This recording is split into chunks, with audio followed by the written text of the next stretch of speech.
सर्ववेदान्तसिद्धान्त गोचरं तमगोचरं गोविन्दं परमानन्दं सद्गुरुं प्रणतोऽस्म्यहम्। वसुदेवसुतं देवं कंसचाणूरमर्दनं देवकी परमानन्दं कृष्णं वन्दे जगद्गुरुं। कृष्णं वन्दे जगद्गुरुं। प्रणाम आप सभी को, नमस्ते। स्वागत है आप सभी का पुनः सनातन कनेक्ट में। जैसा कि विषय चल रहा है और आप सबके मन में भी प्रश्न रहा होगा कि आखिर कौन से वो उन प्रश्नों के उत्तर भगवान क्या देने वाले हैं जो अर्जुन ने प्रश्न किए हैं। जी हाँ, हम बात कर रहे हैं गत एपिसोड में जो चर्चा हुई थी, जिसमें भगवान ने अर्जुन को समत्व योग की परिभाषा बताते हुए अर्जुन के हृदय में, अंतःकरण में प्रश्न ऐसे उत्पन्न कर दिए जिससे अर्जुन को प्रश्न किए बिना रहा नहीं गया। और मुझे लगता है आप में से भी बहुत ने कुछ प्रश्न लिखे हैं, आपसे भी नहीं रहा गया। अच्छी बात है, हमसे रहा भी नहीं जाना चाहिए। मन के प्रश्न होते हैं तो रखने भी चाहिए। हम बात कर रहे हैं अर्जुन के उन प्रश्नों की। एक बार उन प्रश्नों को फिर से जान लेते हैं, वो कौन से प्रश्न हैं। तो एपिसोड 10 के जो प्रश्न हैं, आज 11 में उनकी चर्चा होने वाली है। जी हाँ, वो प्रश्न है कि अर्जुन ने कहा कि स्थिर बुद्धि पुरुष कैसे होते हैं, उनके लक्षण क्या हैं, वो बोलते कैसे हैं, वो उठते कैसे हैं, वो बैठते कैसे हैं, वो चलते कैसे हैं। तो पहले ही प्रश्न का उत्तर भगवान देना प्रारंभ करते हैं कि स्थिर बुद्धि पुरुषों के लक्षण क्या हैं। तो जानते हैं भगवान क्या कह रहे हैं। श्री भगवान उवाच प्रजहाति यदा कामान् सर्वान् पार्थमनोगतान् आत्मन्येवात्मना तुष्टः स्थितप्रज्ञस्तदोच्यते। भगवान अर्जुन से कहते हैं कि स्थित प्रज्ञ पुरुषों के लक्षण क्या है। अनुभवी महापुरुषों के लक्षणों का वर्णन करके भेड़ की खाल में छिपे हुए भालुओं का वर्णन करके मानो भगवत गीता हमारा पथ प्रदर्शन कर रही है कि वर्तमान में कैसे पहचाने जो भेड़ की खाल में छिपे हुए हैं, जो आज गुरु शिष्य परंपरा को कलंकित कर रहे हैं। ऐसे लोगों को कैसे जाने सही और गलत को। भगवत गीता हमारी उसमें सहायता करती है। भगवत गीता सहायता करती है हमें सच्चे गुरु की पहचान कराने में कि आखिर सच्चे गुरु होते कैसे हैं। भगवान कहते हैं, हे पार्थ, जिस काल में यह पुरुष मन में स्थित होकर के संपूर्ण कामनाओं का त्याग कर देता है और आत्मा से आत्मा में ही संतुष्ट रहने लग जाता है, उस काल में वह स्थित प्रज्ञ हो जाता है। कामनाएं बहुत सारी हैं। हमने गत सत्र में चर्चा की थी कि किस प्रकार से मनुष्य का मन कामनाओं से लिप्त रहता है, रचा पचा रहता है, उन कामनाओं में भरा रहता है। अनेक असंख्य प्रकार की इच्छाएं, असंख्य प्रकार के फल की कामना उसके मन में बनी रहती है। स्थित प्रज्ञ पुरुष के विषय में भगवान ने कहा, जिसमें कोई कामना ही नहीं है, जिसने अपने मन पर पूर्ण नियंत्रण पा लिया है, जो संतुष्ट है स्वयं में। आपने देखा होगा जब बाल्यावस्था में तो खिलौनों में मन लगता था, युवावस्था में नहीं लगा, युवावस्था में किसी और चीज में मन लगने लगा, प्रौढ़ावस्था में आए तो फिर वह भी बदल गया, कहीं और लगने लगा। हमारी अवस्था बदलती जा रही है। एक बदलने के साथ साथ जब वृद्धावस्था तक आते हैं तब इच्छाएं धीरे धीरे समाप्ति की ओर बढ़ने लगती है। पर यही इच्छा समाप्ति युवावस्था में भी आ सकती है, जब हमारे मन में किसी प्रकार के संशय ना हो, जब हम डाउट से बाहर निकल गए हों, जब हमारा मन पवित्र हो गया हो, चित्त शुद्ध हो गया हो, जब हमें बहुत कुछ पाने की लालसा ना हो। हमने पिछले सत्र में भी कहा था कि जो प्राप्त है वही पर्याप्त है। यही है स्थित प्रज्ञ पुरुष की परिभाषा, यही है उसके लक्षण, कि वह अपने मन पर नियंत्रण करके रहता है, अपनी सब कामनाओं का त्याग कर चुका है भली भांति रूप से, जिसका मन शांत हो गया है, जिसका चित्त उस सच्चिदानंद परमात्मा में ही लीन रहता है, जिसके मन में विक्षेप नहीं है, जिसकी बातें हृदय को छुए। अब हृदय को कब छूती हैं? केवल ऐसे ही नहीं, जब वह कामनाओं से पार हो, जब उसके अंदर यह भी कामना ना रह गई हो कि मेरी बातें किसी के हृदय को जाकर के छुए, क्योंकि वह तो सिर्फ एक को देखता है फिर, और वह परमात्मा। ब्रह्म आत्म ऐक्य की बात हो रही है यहां पर। वह आत्मा से आत्मा में संतुष्ट रहता है। संतुष्टि सबसे बड़ा लक्षण है बंधुओं। व्यक्ति को संतुष्टि नहीं मिलती, बहुत कुछ पा लेने के बाद भी वह असंतुष्ट रहता है। क्यों? क्योंकि इच्छाएं शेष हैं। जब इच्छाएं समाप्त हो जाती हैं तब संतुष्टि भी आने लगती है, तब वह अहंकार से ऊपर उठ जाता है। जब अहंकार नहीं होगा तो स्वार्थ भी नहीं रहता, और जब स्वार्थ नहीं रहता तब परम कल्याण की बात आती है। तब व्यक्ति अपने अंतःकरण में रमन करता है, तब वह बाह्य आवृत्तियों से हट करके अंतःकरण में लीन होने लगता है। फिर वह एक परमात्मा का अनुभव सब में करने लगता है। इसी बात को भगवान 7वें अध्याय में भी बताएंगे। वासुदेव सर्वमिति, जब वह सब में एक ही परम तत्व को देखने लग जाता है, जब वह अनेक से एक की ओर बढ़ने लगता है, जब वह इसी में स्थित हो जाता है, वही धीर पुरुष है, जिसके अंदर यह भाव नहीं है कि कुछ नहीं मिला तो आपा खो दिया, और बहुत मिल गया तो इतने हर्षित हो गए कि न जाने कितनों को क्या क्या कह बैठे। बंधुओं, थोड़ा संभल करके, जब आप बहुत खुश होते हैं ना, तब आप सबको बहुत बड़ी बड़ी सांत्वनाएं देने लगते हैं। हाँ, तेरे लिए ऐसा कर दूंगा, तेरे लिए वैसा कर दूंगा। मत दीजिए। भावावेश में आकर के कभी भी निर्णय मत लीजिए अपने जीवन के।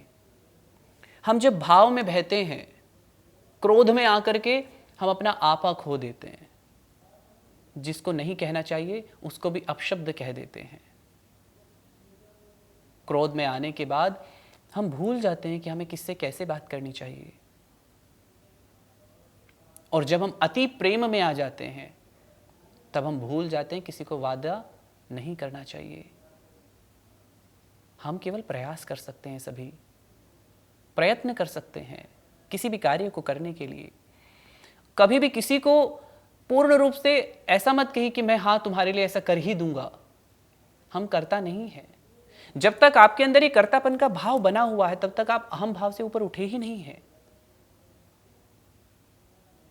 जब व्यक्ति कहे आत्म अनुभवी पुरुष, जिसने आत्मा का अनुभव कर लिया है, वह कभी यह नहीं कहेगा मैं तुम्हारे लिए ऐसा कर दूंगा। उसकी निष्ठा तो उस परमात्मा में है। यही है स्थित बुद्धि पुरुष के लक्षण। वह सदा आत्मा से आत्मा में रमण करता है। अभी हम चर्चा कर रहे हैं तो ये सत्र, ये भगवद गीता की कक्षाएं, ये सुन कौन रहा है, श्रोता कौन है? तो सुनने वाले भी वही हैं और कहने वाले भी वही हैं। वही श्रोता हैं, वही वक्ता हैं। Nothing is difference between you and me, we all are same. आप भी वही हैं जो मैं हूं। अंतर है तो क्या? शरीर का अंतर हो सकता है, जेंडर का अंतर हो सकता है, आयु का अंतर हो सकता है, ज्ञान का अंतर हो सकता है, रंग रूप आकृतियां इनका अंतर हो सकता है, पर ये सब परिवर्तन हो रहा है। रंग भी बदल रहा है, अभी गर्मी आ गई है, धूप में जाएंगे तो डिटेनिंग भी कराने के लिए फिर आप जाएंगे तो रंग भी बदल रहा है ना, उसकी भी डिटेनिंग करा रहे हो ना धूप से बचने के लिए। क्या क्या बदल नहीं रहा, वाणी भी बदल रही है। हमने जो पहला एपिसोड रिकॉर्ड किया था उस समय सर पे बाल नहीं थे, अभी बाल भी आ गए हैं क्या नहीं बदल रहा, पर ये परिवर्तन कहाँ हो रहे हैं? बाहर। ये परिवर्तन आप इस शरीर में देख रहे हैं। ब्रह्म में परिवर्तन नहीं होता, वह एक रस है, वह सदा एक ही है, उसमें कोई परिवर्तन नहीं है। नहीं बदला तो केवल वह ब्रह्म, वह पहले भी था, आज भी है और आगे भी रहेगा। इसलिए मैंने कहा कि आप में और मुझ में कोई अंतर नहीं है, हम सबके अंदर एक ही ब्रह्म है, आप में भी वही है, मुझ में भी वही है, अंतर केवल बाहरी है बस। यही स्थित बुद्धि पुरुष के लक्षण है जो भगवान बता रहे हैं कि वह सब में एक को देखता है और सबके साथ उसका व्यवहार फिर वैसा ही होता चला जाता है।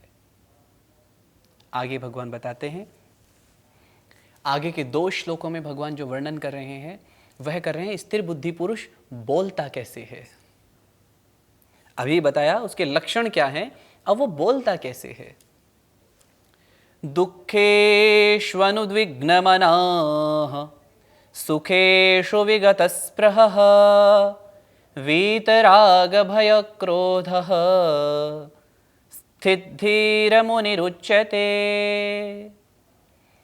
यः सर्वत्र नाभिस्नेहः तत्तत्प्राप्य शुभाशुभं नाभिनन्दति न द्वेष्टि तस्य प्रज्ञा प्रतिष्ठिता।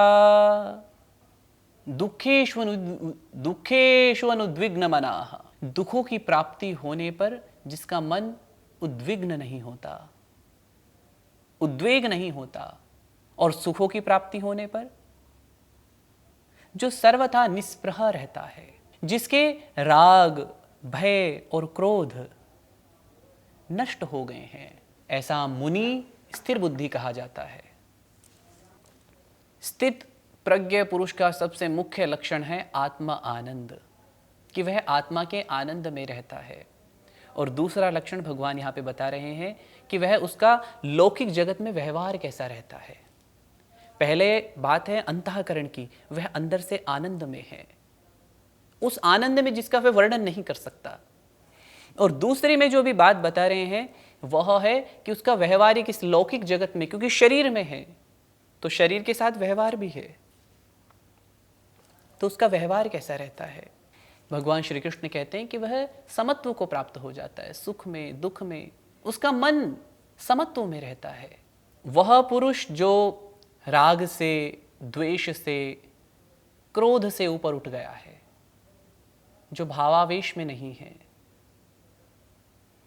जिसे बहुत सुख मिल जाने पर आसक्ति नहीं होती और बहुत दुख मिल जाने पर विचलित नहीं होता। अरे नहीं, मेरा तो जीवन नरक में जा रहा है, मुझे बहुत दुख मिल गया है, हे भगवान तूने मुझे इतना दुख क्यों दे दिया।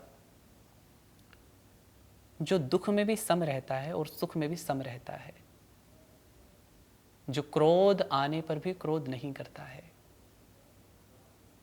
क्रोध आता ही नहीं। सबसे पहली बात तो यही है कि जो व्यक्ति आत्मा के आनंद में रमण करता होगा वो क्रोध किस पे करेगा। स्वयं पर क्रोध आता है क्या कभी? तो जो इन राग द्वेष काम क्रोध इनसे ऊपर उठ गया है तो उसका लौकिक जगत में व्यवहार सामान्य होने लगता है, सम होने लगता है, सबके साथ एक समान व्यवहार होता है। ऐसे मुनि को भगवान स्थिर बुद्धि कहते हैं। भगवान कहते हैं कि वह जो स्नेह से रहित होकर के शुभ या अशुभ की प्राप्ति होने पर या राग या द्वेष होने पर भी जिसकी बुद्धि स्थित है, जो बुद्धि में ही स्थित है, जो आत्मा में ही रमण करता है, वही स्थिर बुद्धि है। उसके व्यवहार का लक्षण भगवान बता रहे हैं। स्फूर्ति और प्रेरणा से भरा एक कुशल चित्रकार जब अपनी कल्पनाओं को बहुत सारे रंगों के माध्यम से व्यक्त करता है तो वो बार बार अपने स्थान से पीछे हट हट करके जा करके देखता है। जब कोई चित्रकार चित्र बना रहा होता है तो चित्र बनाते समय वो जिस पटल पर चित्र बना रहा है तो बहुत सारे रंगों से चित्र बनाता है, फिर वो पीछे हट हट करके देखता है चित्र कैसा दिख रहा है। तो प्रत्येक बार अत्यंत प्रेम से वो अपनी बनाए हुए चित्र के सौंदर्य का वर्धन करना चाहता है, वो उसको और अच्छा बनाना चाहता है। वो उसमें पीछे हट हट करके कमियां देखता है और फिर समीप जाता है, फिर ठीक करता है, फिर जाकर के देखता है।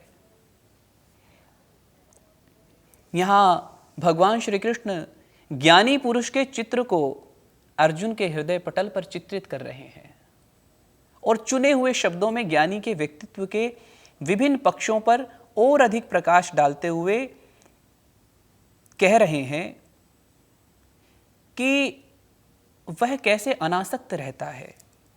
अनेक मूढ़ उत्साही लोग जीवन में अपने कर्तव्यों को त्याग करके जंगलों में इस आशा से पलायन कर जाते हैं कि इस प्रकार के वैराग्य से उन्हें लक्ष्य की प्राप्ति हो जाएगी। अर्जुन भी पहले यही करना चाहता था। बंधुओं, हमें लगता है कि घर छोड़ दो, अपने कर्तव्यों को छोड़ दो, जंगलों में चले जाओ और वैराग्य मिल जाएगा। आप अभी भ्रम में हैं। फिर भ्रम से निकलने के लिए ब्रह्म में आना पड़ेगा और ब्रह्म में आने के लिए कहीं जाने की आवश्यकता नहीं है। आप जहां हैं ना, वहीं पर रह करके भी आप इस भ्रम से ब्रह्म की ओर बढ़ सकते हैं। अर्जुन भी तो बोल रहा था ना कि मैं भीख मांग के करके जीवन यापन कर लूंगा पर युद्ध नहीं करूंगा। भगवान यही समझा रहे हैं कि तुम जहां हो वहीं पर अनासक्त रह सकते हो। वैराग्य कहीं भी मिल सकता है। बाह्य विषयों से वैराग्य होने के साथ साथ सभी परिस्थितियों का सामना करने के लिए मन के आंतरिक संतुलन की भी आवश्यकता होती है। शुभ प्राप्ति में बहुत ज्यादा हर्ष करना, अशुभ प्राप्ति में द्वेष करना, ये आत्मज्ञानी के लक्षण नहीं है। अनासक्ति अपने आप में श्रेष्ठ जीवन का मार्ग नहीं है, क्योंकि वह तो जीवन से निरंतर पलायन ही समझा जाएगा। इसी प्रकार जगत में आसक्त होना परवशता का लक्षण है। ज्ञानी पुरुष में ये दोनों ही बातें नहीं होती। वह तो जीवन में आने वाली सभी परिस्थितियों में समान भाव से रहता है। शीत ऋतु में घर से बाहर सूर्य की धूप सेकना जहां आनंद है, वहीं उसकी चमक कष्ट का कारण भी है। गर्मियों में आप धूप में बाहर निकलते समय छाता भी लेकर के चलते हैं और सर्दियों में आप उसी धूप को सेकने के लिए अपने घर से बाहर भी आते हैं, तब उसी सूर्य की प्रतीक्षा भी करते हैं। बुद्धिमान पुरुष या तो उस चमक की ओर ध्यान नहीं देता या चमक से अपने को सुरक्षित रखते हुए धूप का आनंद उठाता है। हमारा जीवन भी शुभ और अशुभ का मिश्रण है, यह तो उसका स्वभाव ही है। अतः सदैव अशुभ के प्रति असंतोष व्यक्त करते हुए उससे पलायन और शुभ की स्पृहा लगी रहना अविवेक के कारण ही असंभव है। ज्ञानी पुरुष अपने नित्य स्वरूप में स्थित होने के कारण जीवन की उत्कृष्ट और निकृष्ट परिस्थितियों में पूर्ण वैराग्य के साथ रहता है। अर्जुन का यह प्रश्न था कि स्थित बुद्धि जो पुरुष है वह बोलता कैसे है। तो यह जो श्लोक है यह उसके उत्तर ही है। शुभ अशुभ, हर्ष और विषाद के द्वंद्वों से जो सर्वथा मुक्त ज्ञानी पुरुष के लिए सब सुंदर ही है। उसके लिए सारी सृष्टि सुंदर ही है, वह स्वयं भी सुंदर है। जब हम सुंदर हैं तो हमारे लिए सब सुंदर है। जब एक व्यक्ति सुंदरतम को देख रहा है और सुंदर को अनुभव कर रहा है तो वह सुंदर की परिभाषा क्या देगा? उसके लिए सब सुंदर ही है। हमने जैसे कि आरंभ में ही कहा था ना कि nothing is difference between you and me, we all are same. Absolutely, we all are same. That's why मैं आप ही से बात कर रहा हूं, आप ही के मन की। मैं और आप ही बात कर रहे हैं। सत्य कहूं तो हम ही बात कर रहे हैं। आप जानते हैं ना, ये बातें हमारी ही है। यही है स्थिर बुद्धि पुरुष के बोलने की परिभाषा। एक ज्ञानी पुरुष वस्तुएं जैसी हैं उनका अवलोकन वैसा ही करता है, वह उनको वैसे ही बताता है एज इट इज फॉर्म में। मुझे लगता है कि पाश्चात्य लोगों के लिए ये स्वीकार कर पाना थोड़ा सा कठिन है, क्योंकि हम कोरी कल्पनाओं में अपने जीवन को जी रहे होते हैं और कल्पनाओं से परे हम निकलना चाहते नहीं। तो मुझे लगता है कई बार आपको भी इससे निकलने में थोड़ी सी कठिनाई हो सकती है, बट यह असंभव नहीं है, निकल सकते हैं।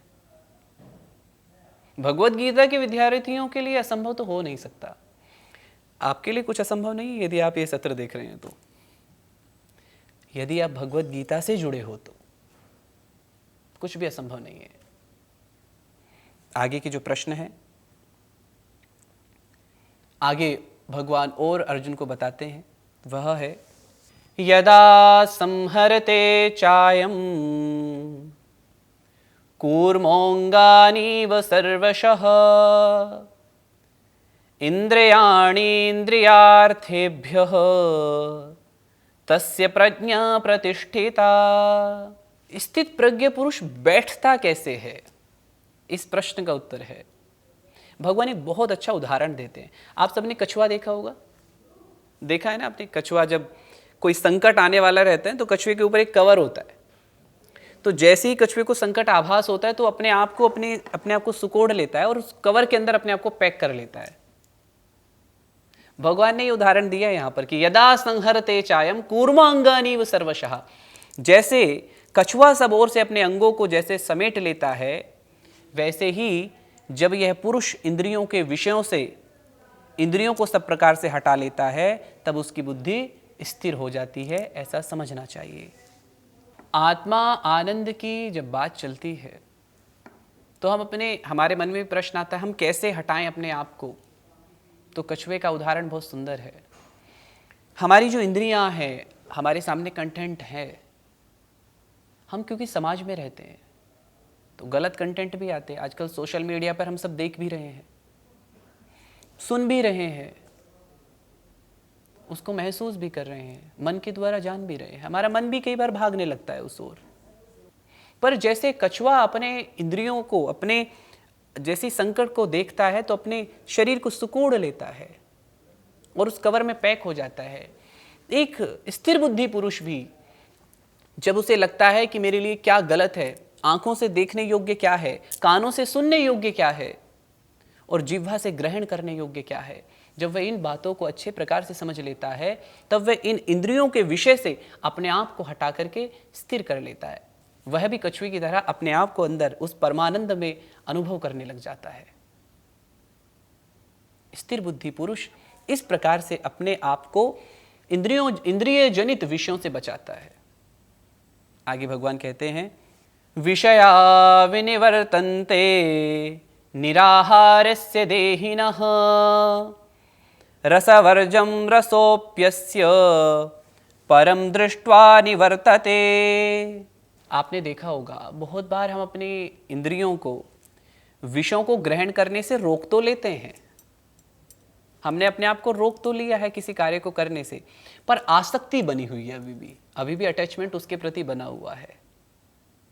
एक बार तो देख ही लेते, एक बार तो सुन ही लेते, आसक्ति अभी भी बनी हुई है। परंतु भगवान इन महापुरुषों के, जो स्थिर बुद्धि पुरुष है, इनके विषय में बता रहे हैं कि जैसे इन्होंने अपनी इंद्रियों को, कहा ना कछुए की भांति, जैसे इन्होंने अपनी इंद्रियों को सुकोड़ा और उसके बाद में इनका मन उधर जाता ही नहीं है। पर हम बहुत बार अपने आप को रोकते तो हैं, पर हमारा मन फिर भी बार बार उधर की ओर जाने लगता है। भगवान कहते हैं इनका मन तो उधर जाता ही नहीं है, इनकी इंद्रियां फिर उधर की ओर आकर्षित होती ही नहीं है। यदि होती हैं तो ये तो केवल आत्म साक्षात्कार में ही निवृत्त होते हैं। इनका लक्ष्य केवल एक ही है, वह आत्म साक्षात्कार। उनकी आसक्ति केवल परमात्मा में होती है। इंद्रियों के द्वारा विषयों को ग्रहण न करने वाले पुरुषों में केवल विषयों से निवृत्ति तो हो जाती है, परंतु उनमें रहने वाले आसक्ति से निवृत्ति नहीं होती। परंतु इस स्थित प्रज्ञ पुरुष की तो आसक्ति भी परमात्मा का साक्षात्कार करके निवृत्त हो जाती है। भगवान अर्जुन को कहते हैं यततो ह्यापि कौन्तेय पुरुषस्य विपश्चितः इंद्रियाणि प्रमाथीनि हरन्ति प्रसभं मनः। भगवान कहते हैं अर्जुन, आसक्ति का नाश न होने के कारण ये प्रमथन स्वभाव वाली इंद्रियां यत्न करते हुए बुद्धिमान पुरुष के मन को भी बलात् हर लेती हैं।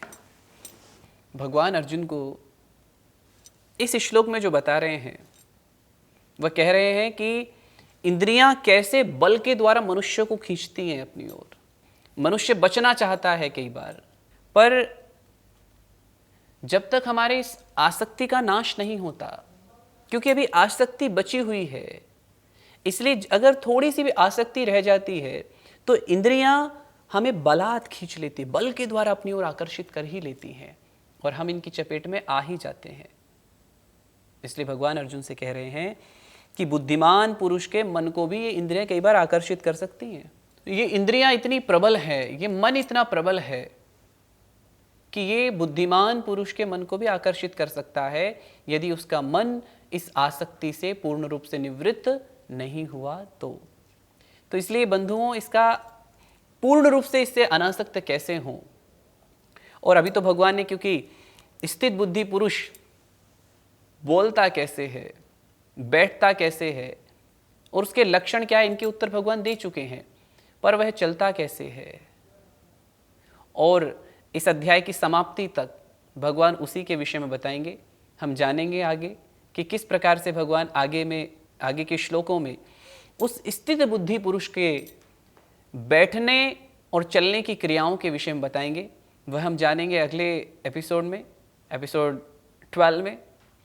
आखिर क्या है उसके लक्षण, कैसे बैठता है वो और कैसे चलता है, इनके बारे में जानेंगे हम अगले एपिसोड में। तब तक के लिए आज के सत्र को यहीं पूर्ण करते हैं। आप सभी को प्रणाम। जुड़े रहिए सनातन कनेक्ट से और जानते रहिए कि कैसे स्थित बुद्धि पुरुष चलता है, बैठता है और वास्तविक समाज को देखने का दृष्टिकोण बदलिए है कैसा। तो ये सब सिखा सकती है भगवद गीता। तो जानते हैं आगे कैसे। हाँ, यदि आपके मन में कोई प्रश्न आया हो तो लिखना ना भूलें। तब तक के लिए प्रणाम। जय श्री कृष्ण।